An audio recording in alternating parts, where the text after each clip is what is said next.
Bom dia, galerinha! E aí, tudo bem com vocês? Hoje a gente vai falar um pouquinho sobre a colocação pronominal. A gente já viu em aulas anteriores que os pronomes pessoais do caso oblíquo, eles podem funcionar como objeto direto e objeto indireto nas orações, né? Então, eles são os complementos verbais. Só que esses complementos, eles têm às vezes uma regrinha, um lugar exato para serem colocados. E é exatamente isso que a gente vai ver hoje. Então vamos lá, ó. A colocação pronominal, o que é isso, né, gente? Então é a posição que os pronomes pessoais do caso oblíquo, ó, por exemplo, o me, o te, o seu, o nos, o vos, o lhe, o lhes, o o a, o os, as, tá? Ocupam na frase em relação ao verbo. Então, se o meu pronome vier antes do meu verbo, eu tenho uma próclise. Se o meu pronome vier depois do meu verbo, eu tenho uma ênclise. E se o meu pronome vier no meio, cortar o meu verbo ao meio, eu tenho uma mesóclise, tá? Mas para assumir essas posições, existem algumas pequenas regrinhas, tá? Agora, gente, é assim.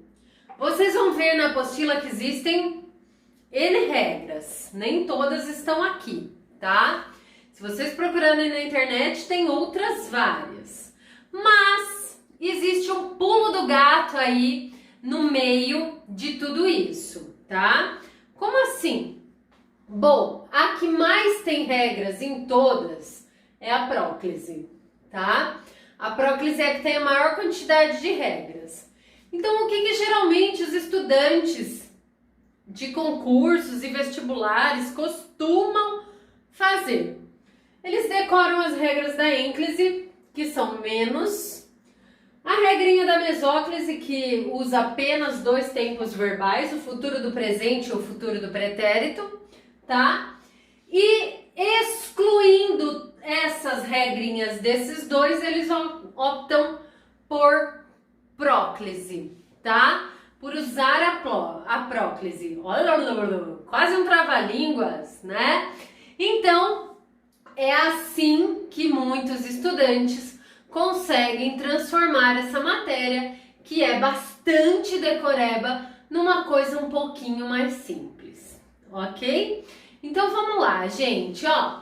A próclise, como que eu sei quando eu devo colocar o meu pronome antes do verbo? Tá vendo? Ó o exemplo. Isso não se faz, né? Então, o seu pronome, o faz é o verbo. Então, o pronome está antes do verbo. Em que situações eu vou usar esse pronome antes do verbo? Com palavras ou expressões negativas, que é o nosso exemplo aqui. O não puxou o pronome para ele. O não, o nunca, o jamais, eles puxam o pronome para eles, tá? Puxam o pronome pertinho deles. Quando eu tiver advérbios, os advérbios também puxam os pronomes pertinho deles. Pronomes, gente, de uma maneira geral, pronome relativo, pronome definido, pronome demonstrativo, também puxam os pronomes para eles, tá? Quando eu tenho a preposição em, mais um verbo no gerúndio, olha lá, em se tratando, então o se antes do verbo, tá? Vocês vão ver aqui que há também, quando ele usa conjunções subordinativas, acho que essa regrinha tem na apostila, que é importante, né? Mas a regra geral, que todo mundo sabe ou deveria saber, é que a próclise é excepcionalmente proibida em inícios de frases, tá? Que a gente usa muito na nossa linguagem formal. Me empresta o apontador, me dá tal coisa, né? Me fala a resposta. Então, a gente começa orações com próclise e isso é terminantemente proibido, tá? Muito importante essa regrinha. Na linguagem formal, é totalmente proibido, ok?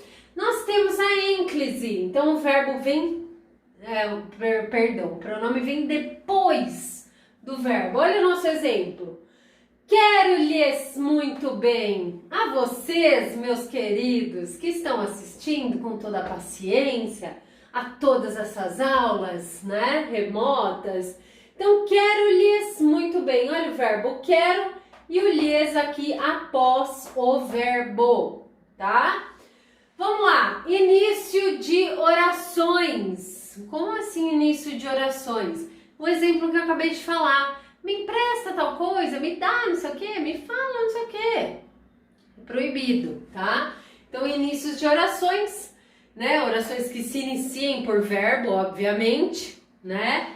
Então, elas empurram o pronome para frente, tá?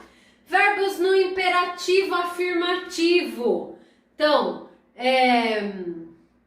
deixa eu pensar. Faça-me um favor. Olha lá, englobou os dois. Começou pelo imperativo, porque geralmente verbos no imperativo vêm no início das orações, né? Então, juntamos os dois aqui. Início de oração começada por verbo e esse verbo ser no imperativo. Empurra o pronome para frente. E se eu tiver uma vírgula antes do verbo, tá? Então, por exemplo... A professora disse, vírgula, quero-lhes muito bem. Então, essa vírgula antes do quero também empurra o pronome para longe da vírgula. A vírgula não quer nem saber do pronome perto dela, tá? E a mesóclise, gente, ela é somente usada na literatura. Você nunca vai ouvir nas ruas alguém usando a mesóclise. Ela é muito formal, muito mesmo. E só vai ter com dois verbos. Verbos no futuro do presente. Falarei, cantarei, cantaremos, falaremos, né? E no futuro do pretérito, que são aqueles verbos que terminam com ia. Falaria, cantaria, escreveria, tá? Então, olha lá. Aqui o verbo, gente, era, ó, entregarei as notas, tá? Então, olha lá, o verbo entregarei é futuro do presente, ó. Entregarei. Aí, o que ele faz? Há um corte no meio deste verbo, entregar, e aí eu ponho o pronome. Entregar-te-ei as notas, ok? Se fosse entregaria, Paula, futuro do pretérito, entregar-te-ia as notas, ok? Então, só é usado com esses dois tempos verbais, tá? Em situações muito formais, especialmente na nossa querida literatura, né? Então, a gente vai achar bastante exemplos disso na literatura, ok? Então, gente, é isso. A colocação pronominal vai falar um pouquinho das posições dos pronomes, as regrinhas para que essas posições sejam colocadas em prática, né? Na apostila temos algumas regrinhas a mais e aí no AVA, então, estão postadas as páginas para a gente fazer os exercícios e logo mais na nossa live a gente tira todas as dúvidas que tiverem. Beijinhos, galera! Fui!